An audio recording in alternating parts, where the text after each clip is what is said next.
შიდა ქართლის 4-ივე საარჩევნო ოლქში 235,823 ამომრჩეველია რეგისტრირებული. ყველა ოლქში მერობის ორ-ორი კანდიდატია წარმოდგენილი. რა ვითარებაა და როგორ მიმდინარეობს საარჩევნო პროცესი? გორიდან ნინო ფისაძე გვეტყვის ამ დეტალებს. ნინო, გისმენთ. დიახ, შიდა ქართლის რეგიონში 4 საარჩევნო ოლქია და 201 საარჩევნო უბანი. ყველა უბანი უკვე გახსნილია, 8 საათზე გაიხსნა უბნები და როგორც საოლქოებმა მოგვაწოდეს ინფორმაცია, ამ დროისთვის საარჩევნო პროცესი მიმდინარეობს შეუფერხებლად. რაც შეეხება გორს, 111,784 ამომრჩეველია რეგისტრირებული გორის ოლქში, 95 საარჩევნო უბანია გახსნილი და აქედან 68 უბანზე ელექტრონული ტექნოლოგიების გამოყენებით მიმდინარეობს პროცესი. რაც გორში 6 საარჩევნო სუბიექტი იღებს მონაწილეობას არჩევნებში და 4 პარტიას ყავს მაჟორიტარობის კანდიდატი. რაც შეეხება მერობის კანდიდატებს, 2 კანდიდატია მერობის ქართული ოცნებიდან კონსტანტინე ბუზალაძე და ლელო ძლიერი საქართველოსდან ნიკოლოზ დოლიაშვილი. კონსტანტინე ბუზალაძემ ცოტა ხნის წინ გააკეთა არჩევანი, ის იმყოფებოდა მეხუთე საარჩევნო უბანზე. 95-ვე საუბრუნო საარჩევნო კომისია გახსნილია. საუბრუნო საარჩევნო კომისიის წევრების ქორუმი გვაქვს, წარმოდგენილები არიან შესაბამის უბნებზე.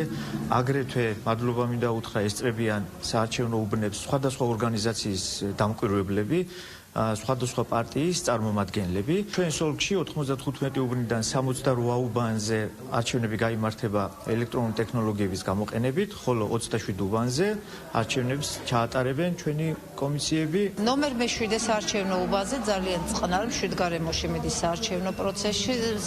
ყავს 1987 ამომრჩეველი, 12 სპეციაში და 18 გადასატანხმულზე.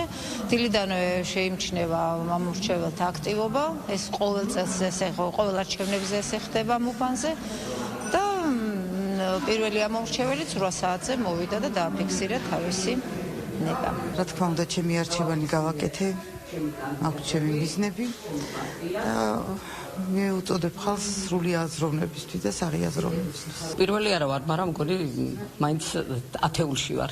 კი, ყოველთვის მოვდივარ, ვაფიქსირებ ჩემს ნებას, ვირჩევ ჩვენი შვილების მომავლისათვის სიკეთესა და სიხარულს. დღეს არის მნიშვნელოვანი დღე ჩვენი ქვეყნის მომავლისთვის. ჩვენს მუნიციპალიტეტში ჩემი ინფორმაციით მშვიდ ვითარებაში მიმდინარეობს საარჩევნო პროცედურა. მინდა ყველას მოვუწოდო, რომ მოიხადოს სამოქალაქო ვალდებულება მის ქვეყნის წინაშე და მჯერა, რომ ხვალ კიდევ უფრო უკეთეს ქვეყანაში გავიღვიძებთ.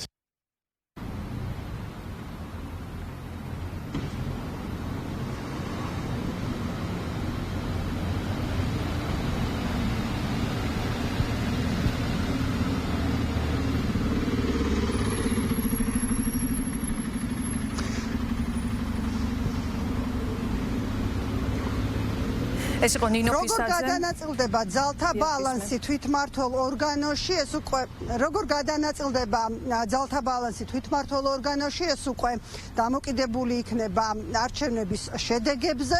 არჩევნებზე მისასვლელად ამომრჩეველს დრო 8 საათამდე აქვს. მადლობა ნინო. ნინო ფისაძე საუბრობდა პირდაპირ ეთერში.